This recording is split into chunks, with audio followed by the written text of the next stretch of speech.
रहेगी और आज न्यूज नेशन आपके सामने एक सवाल रखा है और सवाल बहुत मजबूती के साथ कि आखिर इन फर्जी बाबाओं पर कब कसेगा फंदा। आखिर कौन इन फर्जी बाबाओं पर लगाम लगाएगा। अखाड़ा परिषद कहती है कि वो लिस्ट जारी करेगा। ऐसी लिस्ट न जाने कितनी बार जारी हो चुकी है, लेकिन क्या लिस्ट जारी करने से ही काम खत्म हो जाता है जब अखाड़ों में आपसी सहमति नहीं है। और कई बार ऐसे मामले भी सामने आते रहे हैं कि यही अखाड़े फर्जी महामंडलेश्वर की उपाधि बांटते फिरते रहे हैं। दूसरी बात यह है जो आज न्यूज नेशन मुखर तौर पर उठाएगा कि ये जो बाबा हैं आखिर हमारे समाज के बीच में फर्जी बाबा क्यों पनपते हैं। क्या हमारे धर्मगुरु समाज के उस खास तबके तक पहुंचने में नाकाम रहते हैं? क्या वो उनका तिरस्कार करते हैं? क्या उन्हें खुले दिल से अपनाते नहीं है कि राम रहीम जैसे लोग डेरा बना लेते हैं और उस डेरे के जरिए वो किस तरह के गोरख धंधों को अंजाम देते हैं? ये आपके हमारे सबके सामने है। तो सवाल इन बाबाओं से भी होंगे, सवाल अखाड़ा परिषद के दमखम के भी होंगे। इन तमाम सवालों को इन तमाम मेहमानों के सामने न्यूज नेशन रखेगा। आज आपको बता दें न्यूज नेशन के स्टूडियो में कौन कौन मेहमान हमारे साथ स्टूडियो में मौजूद हैं। श्री महंत नारायण गिरी जी हैं, सचिव हैं जूना अखाड़ा के।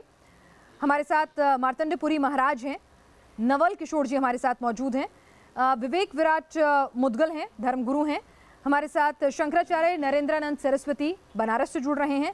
जगत गुरु शंकराचार्य त्रिकाल भवंता धर्मगुरु पीठाधीश्वर गायत्री त्रिवेणी प्रयाग पीठ के हमारे साथ मौजूद हैं। यतीन नरसिंहानंद सरस्वती जी भी हमारे साथ मौजूद हैं, धर्मगुरु। आचार्य एच.एस. रावत जी हमारे साथ मौजूद हैं और महंत कुश मुनि हमारे साथ इलाहाबाद से जुड़ रहे हैं। इन तमाम धर्मगुरुओं से बातचीत होगी, समझने की कोशिश करेंगे कि क्या वाकई में अखाड़ा परिषद की लिस्ट जो है इनका कोई औचित्य बचता है, कोई इनको संजीदगी से लेता है। और इनसे भी सवाल करेंगे कि भाई क्यों आपके रहते हुए पाखंडी बाबा आपसे ज्यादा चर्चाओं में रहते हैं। ये लिस्ट तो कुंभ में भी जारी होती है, कुंभ के बाद भी फर्जी बाबा जो है पनपते रहते हैं, कुछ तो कुंभ तक भी पहुंच जाते हैं। तो इस लिस्ट का औचित्य क्या है? सबसे पहले मैं अखाड़ा परिषद के सदस्य भी हमारे साथ मौजूद हैं। श्री महंत नारायण गिरी जी, सचिव हैं जूना अखाड़ा के। इस अखाड़ा परिषद का तो ये रहता है कि अखाड़ा में जो भी महात्मा लोग जो है जो संन्यास परंपरा से दीक्षा लेते हैं, और ऐसा भारत के संविधान में ऐसा है कि कोई भी व्यक्ति जो है धर्म के अनुसार जो है चलने के लिए कोई पाबंद नहीं है कि भाई कोई भी व्यक्ति अपने मन मर्जी, वो आज के भारत में कोई भी मन मर्जी कर सकता है, इसमें कोई किसी के ऊपर रोक नहीं है। मान लीजिए अखाड़ा परिषद ने अभी कोई लिस्ट जारी नहीं किया, वो लोग बोले हैं कि अपना जो है 10 और 11 या 12 में जो है वो इलाहाबाद में मीटिंग होने वाली है, मीटिंग के बाद में तय करें। अभी कोई इस टाइम से औचित्य क्या है? सिर्फ आप सुर्खियां नहीं बटोरना चाह रहे? नहीं, सुर्खियों का कोई विषय नहीं है उसमें, तो सुर्खियों का विषय नहीं है। क्यों लिस्ट जारी कर रहे हैं फिर? ये आपकी लिस्ट को आपको कोई ऐसा लिस्ट जारी किया ही नहीं है अभी तो, कोई लिस्ट जारी किया ही नहीं है अभी तो। ऐसे वो तो खाली वो जो जागरण ने वगैरह छपा है वो लिस्ट जारी नहीं किया, वो फर्जी है, उसके ऊपर अभी विचार होगा। आप लिस्ट जारी नहीं कर रहे हैं? हमने लिस्ट जारी किया ही नहीं अभी और जारी की जाएगी। लोग हैं जो कह नहीं जारी नहीं की है, कोई नहीं कह रहे हैं कि हमने आप लिस्ट जारी किया। हम कह रहे हैं 10 सितंबर को अखाड़ा परिषद फर्जी बाबाओं की एक लिस्ट जारी कर रहा है या नहीं? ये अभी तय नहीं है, वो तो सारे अखाड़े लोग आएंगे, वहाँ पर बातचीत होगा, उसके बाद में जो विषय चलिए अभी भी ये भी तय नहीं है कि लिस्ट जारी होगी। हाँ, जारी होगी कि नहीं होगी तो बैठक के अंदर में विषय वो तय होगा, बैठक के अंदर में कि वो होगी कि नहीं होगी। अच्छा चलिए मान लीजिए फर्ज कीजिए वो लिस्ट जारी होगी, तो भाई उस लिस्ट का क्या फायदा? आपके पास कौन सी ताकत या पावर है? बहुत से है, आपको मान लीजिए आपने लिस्ट 100 लोगों को 50 लोगों को जारी कर दी, फिर भी बहुत से देश के अंदर लाखों लोग है और किस किस को कहाँ ढूंढेंगे? ये तो जो है आसपास के लोग क्षेत्र है, प्रशासन है। मानते हैं कि आपके पास ताकत नहीं है, कमजोर है, सिर्फ लिस्ट एक सिर्फ औपचारिकता पूरी करने की बात है। कमजोरी की बात नहीं है, वो तो हमारी पद्धति है कि भाई हम कर्मकांड धर्म में वगैरह है, जगह जगह महात्मा लोग जाते हैं, प्रवचन भी करते हैं, सब जगह जाते हैं, ऐसी कोई विषय नहीं है, उसमें बात भी नहीं कोई। नहीं, आपकी लिस्ट का औचित्य में आप सवाल आपसे यही है कि आपका अखाड़ा परिषद अगर 11 बाबाओं की लिस्ट जारी करने का सोच भी रहा है। हम लोगों ने तो कहा ही नहीं है, अखाड़ा परिषद ने बात कि हम 11 के करेंगे, 12 के कोई विषय नहीं है। मैं कह रही हूं आप फर्जी बाबाओं की लिस्ट जारी करने की सोच रहे हैं। प्रिंट मीडिया ने जो है ये ऐसा अच्छा चलिए, जब कुछ ना सूझे तो मीडिया पे, यानी कि आप ये न्यूज नेशन पे दावा करते हैं कि आप लिस्ट जारी नहीं करेंगे? लिस्ट हम लोग भी जारी कर सकते हैं, क्यों नहीं करेंगे हम, परंतु ऐसा अभी कोई लिस्ट जारी नहीं हुआ है। और ऐसा 11 लोग जो आपने जो आचार्य गुरु को तो दूर का दिख जाता है, वो तो दूरगामी देख लेते हैं अपने त्रिनेत्र से। आपको तो अभी यही नहीं पता है कि आप करने क्या जा रहे हैं, दूर की सोच ही नहीं है। वो कोई एक व्यक्ति नहीं है उसके अंदर में जो है 13 अखाड़ा है, वो लोग सब लोग बैठेंगे आपस में, विषय होगा, मंशा तो होगी ना व्यक्ति। चलिए आप नाम जमा घटा लीजिएगा महाराज, देश के साधु संत महाराज आप नाम जमा घटा कर लीजिएगा, लेकिन ये तो आपको स्थिति जो है स्पष्ट होनी चाहिए। जब हम जैसा आम इंसान असमंजस में फंसता है तब वो गुरु के पास जाता है, इन तमाम संतों के पास जाता है। हीरो फिल्म का हीरो है, उसको आपने साधु बना के प्रचारित किया, जो पायजामा कुर्ता ये। चलिए अब आप क्या बोल रहे हैं? चलिए मैं मार्तंडपुरी जी महाराज, मैं आपसे इसी चर्चा को, हमारी तो कोई देन नहीं है। अभी अखाड़ा परिषद को ये तक तो मालूम नहीं है कि वो लिस्ट जारी करेंगे या नहीं करेंगे। देखिए पहले आप यह जान लीजिए कि अखाड़ा परिषद की स्थापना कब हुई थी, कैसे हुई थी। 1954 के कुंभ में प्रयाग में दुर्घटना हुई थी। तब महानिर्वाणी अखाड़ा जहाँ से मैं हूँ 13 अखाड़ों ने मिल करके अखाड़ा परिषद की व्यवस्था की थी। और उस समय जो था कि अखाड़ा परिषद कुंभ या इस प्रकार के समारोहों में सरकार से समन्वय करेगा, ये 54 की बात है। उसके बाद अखाड़ा परिषद चलता रहा। अभी जितनी भी बात हो रही है कि हमारे अखाड़ा परिषद के अध्यक्ष जी ने बहुत साफ कहा है, 13 अखाड़े के इसमें 2-2 सदस्य होते हैं, 26 सदस्य हैं वहाँ, 10 या 11 को जब भी मीटिंग होगी, लेकिन उनका संकल्प बहुत साफ दिखाई दे रहा है। और जो मेरे लिए शुभ है, क्योंकि मेरे लिए पीड़ा और वेदना है, मैं बराबर ये कहता रहा हूँ कि मुझे ऐसा लगता है कि शंकराचार्यों की और अखाड़ों की प्रासंगिकता समाप्त होती जा रही है। तो मैं शुभ संकल्प मानता हूँ कि अखाड़ा परिषद खड़ा हो रहा है।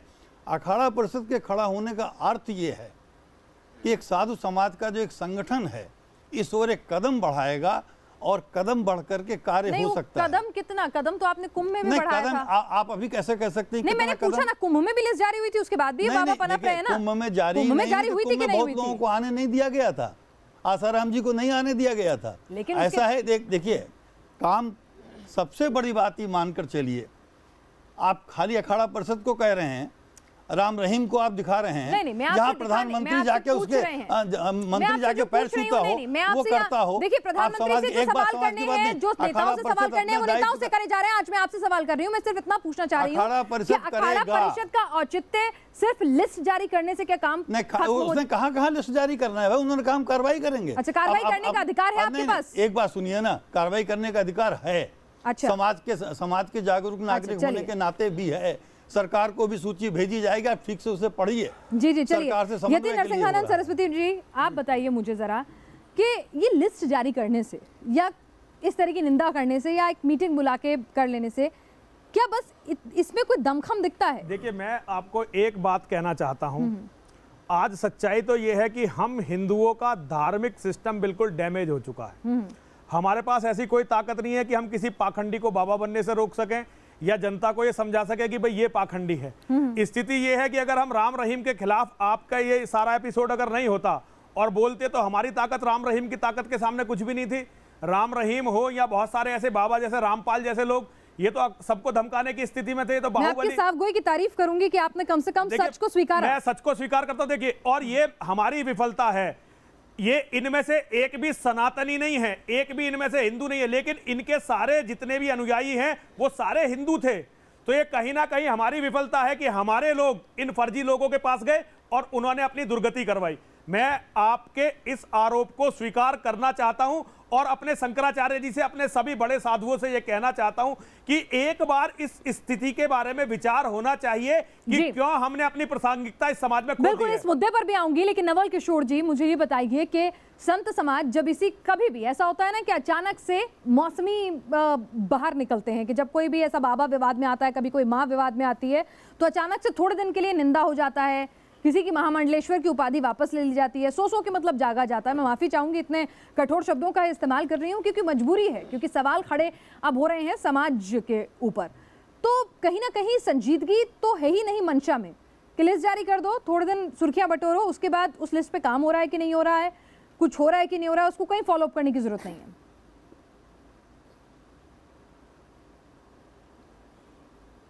हमको कोई सुर्खियां नहीं बटोरना है, न किसी का कोई प्रचार करना है। अखाड़ा परिषद पे कोई इस प्रकार का अधिकार नहीं कि जाकर के हम उसको फांसी दे दें और कुछ कहेंगे तो आप कल ही कहोगे सर पीट पीट करके कि कानून हाथ में ले रहे हैं महात्मा लोग। आप लोगों ने उनको बाबा बनाया।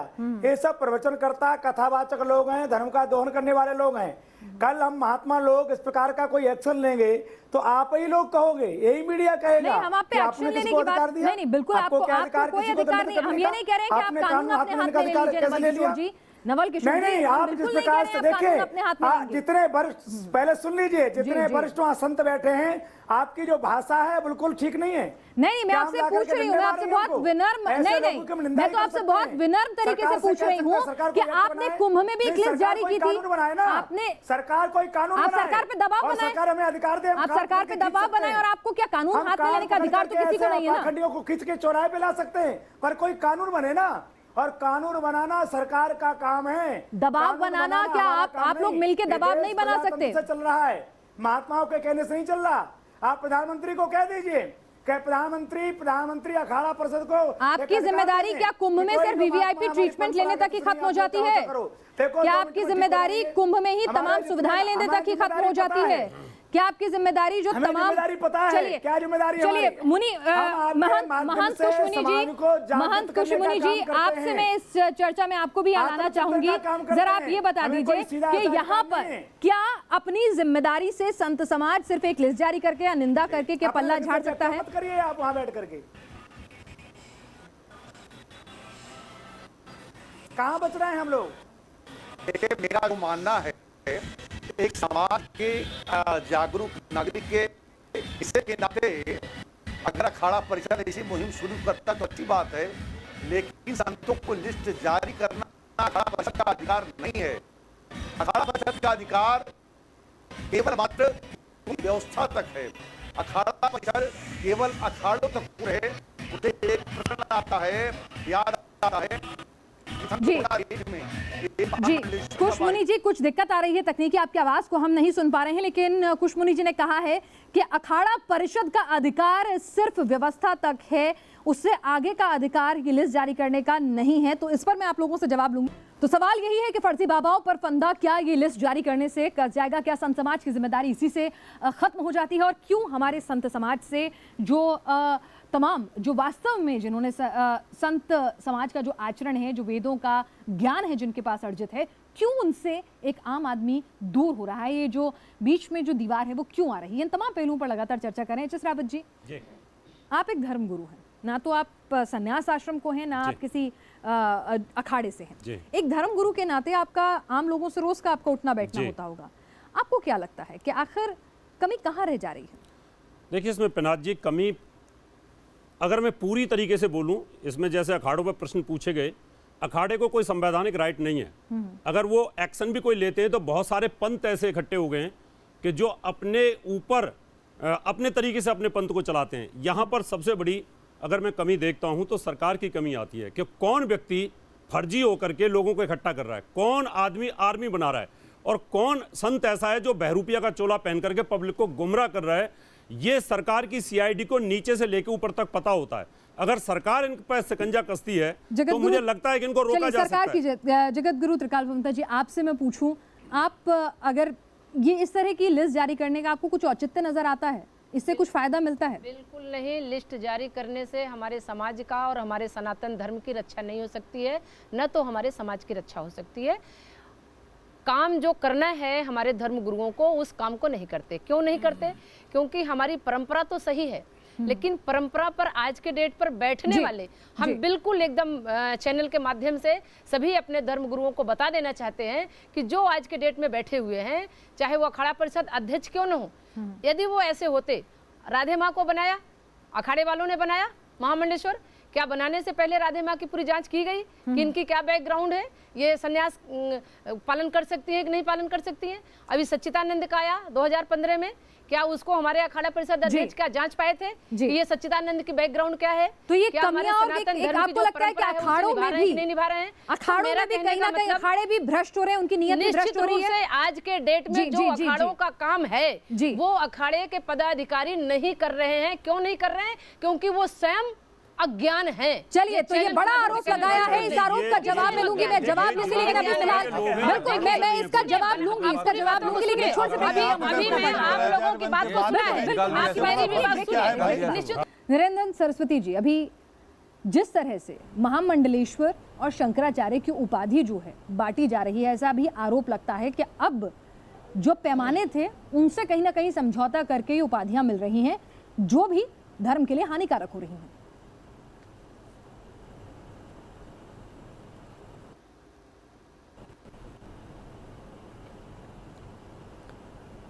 देश की परिस्थितियों को ध्यान में रखकर किसी को भी कोई उपाधि या व्यवस्था दिया जाता है। जहाँ तक आप जो आरोप लगा रही हैं, सबसे ज़्यादा फर्जी लोगों को महिमा मंडित करने में मीडिया की अहम भूमिका। पहली बात तो हीरो है, हीरो को आप बाबा कह रही हैं। फिल्म बनाने वालों की क्यों नहीं कह रही कि फिल्मी जगत के वो हीरो हैं? हीरो को आप बाबा कह रहे हैं, सबसे ज्यादा आपत्तिजनक है। नारायण गिरी जी बोल रहे थे आप और उनसे जबरदस्ती आप लाइन चला रहे हैं, फर्जी ये न्यूज कि अखाड़ा परिषद एक सूची जारी करेगा। नारायणगिरी स्पष्टीकरण दे रहे हैं, आप उनको बोलने नहीं दे रही हैं। नहीं, वो मना भी नहीं कर रहे। अगर मेरे शो पे वो कहते हैं कि हम सूची जारी नहीं करेंगे, वो कहें तो सही। बोलिए आप सूची जारी नहीं कर रहे हैं, अखाड़ा परिषद वो खंडन कीजिए ना, आप खबर का खंडन कीजिए। मैं वो खबर चलाऊंगी, आप खबर का खंडन कीजिए ना, क्यों ना खबर का खंडन कीजिए। बोलिए खबर का खंडन कीजिए। बैठक होगी, एक मिनट रुकिए 10 तारीख को बैठक होगी, बैठक होने के बाद रुकिएगा जरा। न्यूज नेशन एक जिम्मेदार चैनल है, हम कोई भी गलत खबर नहीं बैठक होने के बाद पूरा मौका दिया। बोलिए आप खबर का बैठक होने के बाद हमने बोला बैठक जब होगी उसके बाद में जो है इसका होगा, लिस्ट जारी होगा, नहीं होगा, सब लोग मिलकर करेंगे। एक व्यक्ति कोई खड़ा नहीं है, वो तो अभी भी खंडन नहीं कर रहे। कोई भी एक व्यक्ति खड़ा नहीं है, सब लोग मिलकर जो है वो मिलेंगे। और जो अध्यक्ष जी ने भी आपको बोला, क्या अध्यक्ष जी ने बोला है, हमने अभी किसी का खंडन नहीं किया है। बैठक के बाद में होगा क्या करना क्या नहीं करना, बैठक के बाद होगा। अभी भी खंडन नहीं कर रहे, आप खंडन कर रहे हैं। गलत क्यों बोल रही है? नहीं, हम तो जब कह रहे हैं कि 10 तारीख को बैठक होगा, विचार होगा। देखिए आपके अंदर विचार होने के बाद में सभी संतों की सहमति ली जाएगी। आप उत्तेजित मत होइए शंकराचार्य जी, आप तो दूसरों पर विचार होगा कि भाई कौन पर काबू रखना। उसका विषय में कोई निर्णय नहीं हुआ और उससे पहले ही जो है आप लोगों ने मीडिया में निकाल दिया।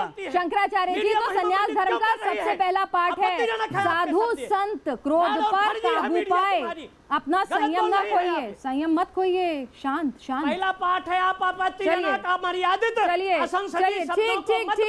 नमस्कार साधु का काम है जी, बिल्कुल बिल्कुल। आप संत मीडिया की नानी क्यों मर रही है? जरा शुक्र है भूकंप आता है। सुनिए शुक्र है भूकंप आएगा तो आप ये नहीं कहेंगे वो भी मीडिया ने लाया है। एक काम कीजिए, भूकंप आए जलजला है तो भी कह दीजिएगा मीडिया ने लाया है। आप लोग का तो कोई काम नहीं है। त्रिकाल जी आप बताइए मुझे, यहाँ पर आपने कुछ तीखे सवाल यहाँ पर अपने ही समुदाय के बीच में उठाए थे, क्या वो सवाल बर्दाश्त नहीं हो रहे हैं इन लोगों को? बिल्कुल नहीं हो रहा है, क्योंकि सत्य को तो सहने के लिए अखाड़ा परिषद से कोई संबंध नहीं है, मतलब साहस ही नहीं है। क्या सत्य है? क्या रामपाल अखाड़े परिषद से है क्या? आप ऐसे अखाड़ा परिषद में क्यों नहीं कर रहे? पाएंगे लोग, इसी तरह हमारी जनता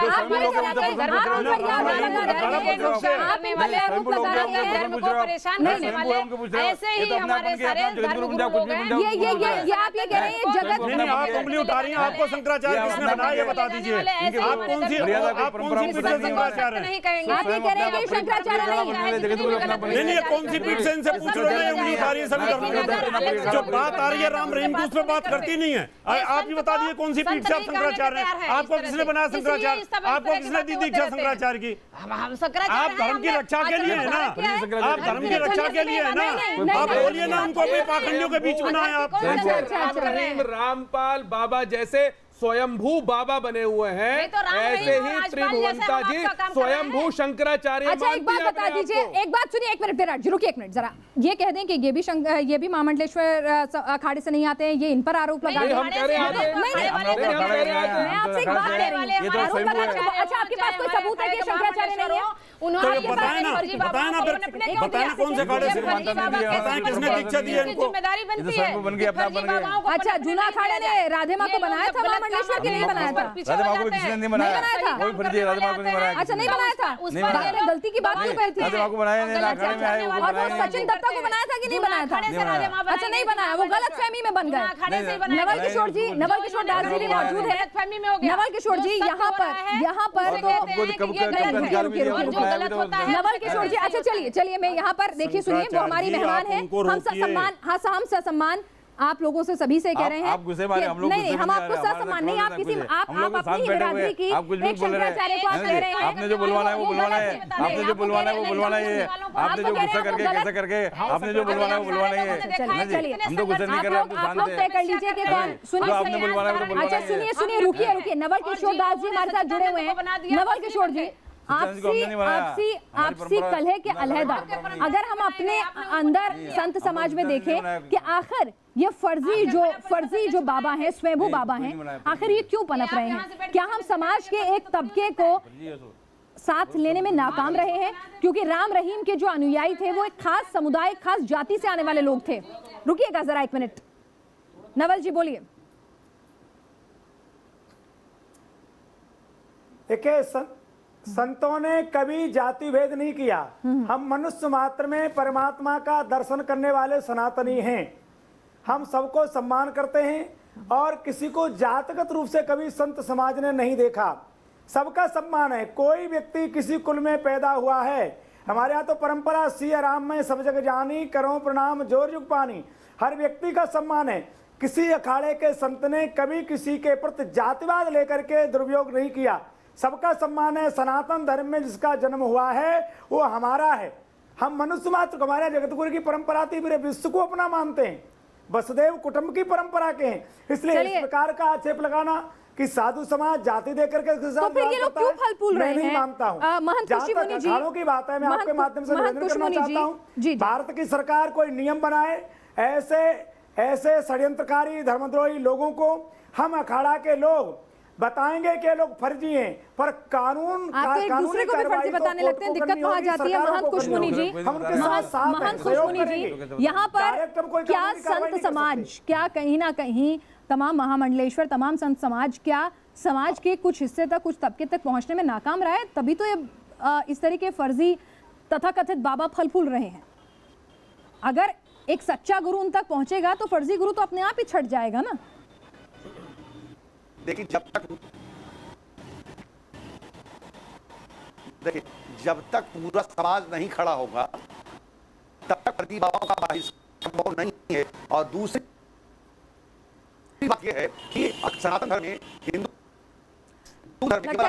खुशमुनि जी, आपकी आवाज में कुछ दिक्कत आ रही है, इलाहाबाद से हम आपको नहीं लगातार हम लोग सुन पा रहे हैं।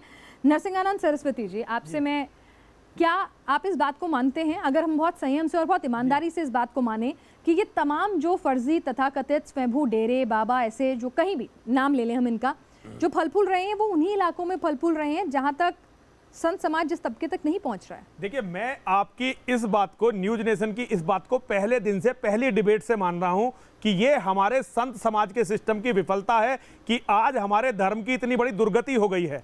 इनमें कोई हम में से नहीं था, लेकिन इनके कारण हम सारे लोग फर्जी घोषित किए जा रहे हैं। ये सब हमें इसलिए सहना पड़ रहा है कि हम कमजोर हो गए और हम वहां नहीं पहुंचे जहां हमें पहुंचना चाहिए था। लेकिन मैं आपसे एक बात बहुत गंभीरता से कहना चाहता हूं।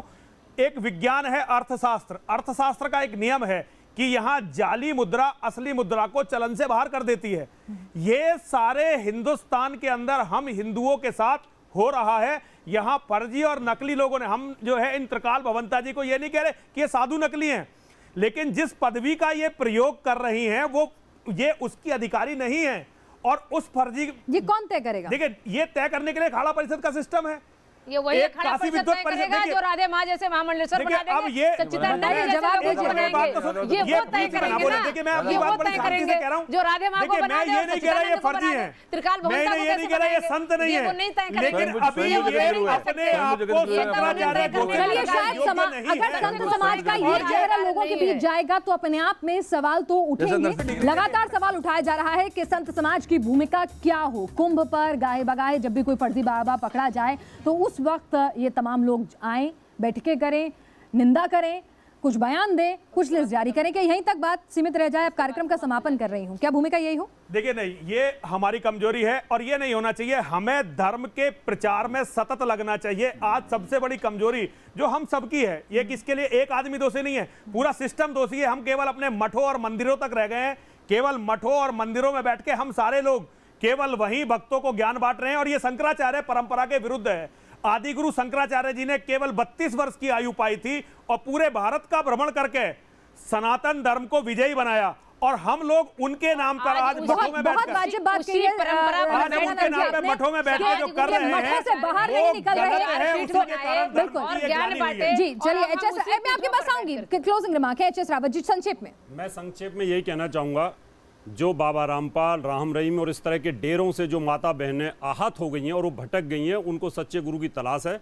हमारे पास हमारी शंकराचार्य, महिला शंकराचार्य हमारे बगल में बैठी हैं, आप उनसे जोड़ सकते हैं। नहीं, मैंने नहीं कहा, नहीं मानता। अच्छा, आप कह रहे थे नकली, आपको असली लगती हैं? मैं तो आदर के साथ बोल रहा हूँ, हमारे शंकराचार्य, आप उनके साथ जुड़िए। और जब ऐसी हमारी महिला शंकराचार्य से आप जुड़ेंगे तो इस तरह की बातें कुछ हो ही नहीं सकती। जी देखिए, सबसे बड़ी आवश्यकता पहले अपने भीतर झांकने की है और किस कारण से आज इन पदों का महत्व समाप्त होता जा रहा है, हमारा धर्म पर, समाज पर कैसे प्रभाव समाप्त होता जा रहा है, या पहले आत्मालोचन होना चाहिए। आत्मालोचन के बाद एक जन जागरण अभियान चलाया जाना चाहिए व्यक्ति को जागृत करने के लिए जी। और इसके लिए हमें अपने व्यक्तिगत स्वार्थों और व्यक्तिगत लोभ और व्यक्तिगत आश्रमों अखाड़ों से बहुत ऊपर सही उठकर बात काम की है करना कि पहले आत्मचिंतन आत्ममंथन करना चाहिए। सराहनीय बात है। जी विराट जी। देखिए, जैसा कि सारे महामंडलेश्वर और धर्माचार्यों ने कहा, बिल्कुल सत्य है, मैं उनकी हर बात का समर्थन करता हूं, पर इसके साथ साथ एक बात अवश्य कहना चाहूँगा, हमारी जनता को भी कम से कम अपने धर्म का ज्ञान होना चाहिए। जब तक हम अपने धर्म का ज्ञान नहीं करेंगे, चाहे आप किसी भी धर्म को माने, परंतु हमें जो सनातन धर्म है, अगर सनातन धर्म को मानते हैं तो सनातन धर्म का ज्ञान अगर जब तक नहीं करेंगे, ऐसे ढोंगी पाखंडी बाबा बहरूपिये राम रहीम और रामपाल जैसे डेरे वाले बहुत आएंगे और वो आपको लूट खसोट के ले जाएंगे। और यही आपका अज्ञानता जहां फैलती है वहां गुरु की भूमिका होती है। गुरु तो आगे बढ़कर अपने अज्ञान शिष्य के पास पहुंचता है। आपसे मैं जानना चाहूंगी, लिस्ट बन रही है, आप कह रहे हैं बन रही है, नहीं बन रही, विचार तो हो रहा है, किन किन नामों पर विचार हो रहा है? आपको कहा था कि जो अखाड़ा परिषद एक संस्था है पूरा, हाँ, किन किन नामों पर विचार कर रही है? तो उसमें सभी सदस्य 2-2 सदस्य हैं, तो इसमें जो है वो 25-30 लोग है, वो लोग बैठेंगे, उसमें चिंतन करेंगे। इलाहाबाद में 10 तारीख को कुछ नाम बताएंगे जिन पर विचार हो रहा है? बैठक रखी है और उसका चिंतन, कुछ नाम बताएंगे जिन पर विचार हो रहा है? एजेंडा बनेगा। एजेंडा कौन कौन नाम है, कौन कौन से नाम है जो उस लिस्ट में हो सकते हैं? कुछ विचार जिन नामों पे हो रहा है? नहीं, वो तो एजेंडा बनेगा ना, अब तो एजेंडा बनानी है, वो तो एजेंडा बनाएंगे। चलिए ठीक है, आप लोग भी सीधी बात की बजाय नेता वाली घुमा फिरा की बात हो रही है। चलिए, हमारे साथ जगत गुरु शंकराचार्य त्रिकाल भवंता जी, आपसे पूछना चाहूंगी। जी देखिए, अभी ताज़ा खबर है राम रहीम गुरमीत का, रामपाल का, आशाराम का, तमाम ऐसे 10 बाबाएं हैं। हम 2013 से लगातार चिल्ला करके कह रहे हैं। ये बात हमें 2007 में ही अधकुंभ में इलाहाबाद को ज्ञान हो गया था कि हमारा सनातन धर्म गर्द में जा रहा है। हमारे धर्माचार्य अपने कर्म से विमुख हो गए हैं, जो उनको कर्म करना चाहिए उससे वो विमुख हो गए हैं, वो मार्ग विहीन हो गए हैं। इसलिए हमने अपने आप को भगवान की कृपा से, गंगा मैया की कृपा से साधना किया। लगातार मेरी 2000 से साधना चल रही है और मैंने महिला सन्यासिनियों का अखाड़ा बनाया। क्यों? तो यहाँ पर सवाल ये है कि आपके अंदर खुद एकजुटता नहीं है। महंत कुशमुनि जी, आप क्या कहेंगे, इस समस्या का समाधान कहाँ छिपा है? क्या सिर्फ कानून और सरकार में, या संतों की भी भूमिका है?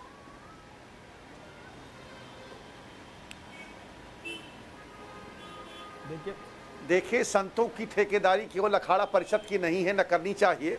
इसके लिए जो है सभी संप्रदायों को, कबीरपंथी, नानकपंथी, दादूपंथी, रविदासी, भारत में जितने भी संप्रदाय हैं, सभी संप्रदायों को एक मत होकर एक स्थान पर एकत्र होना होगा, एकत्र होकर के चिंतन करना होगा, उसके बाद कुछ करें। केवल अखाड़ा परिषद दावा नहीं कर सकता, न तो अखाड़ा परिषद का अधिकार है। अखाड़ा परिषद का अधिकार केवल कुंभ की व्यवस्था करना है। कहीं हम ये भी ना भूलें कि अगर ये तमाम तथाकथित धर्मगुरु, कथावाचक या किसी भी रूप में ये उभर रहे हैं, आप इन्हें मोटिवेशनल गुरु ही मान लीजिए, अगर ये तब भी उभर रहे हैं और अपने साथ 1-2 नहीं बल्कि लाखों अनुयायी बटोरने में कामयाब हो रहे हैं, तो कुछ ना कुछ गलती तो आपको अपने अंदर भी देखनी होगी, अपनी जिम्मेदारी भी माननी होगी।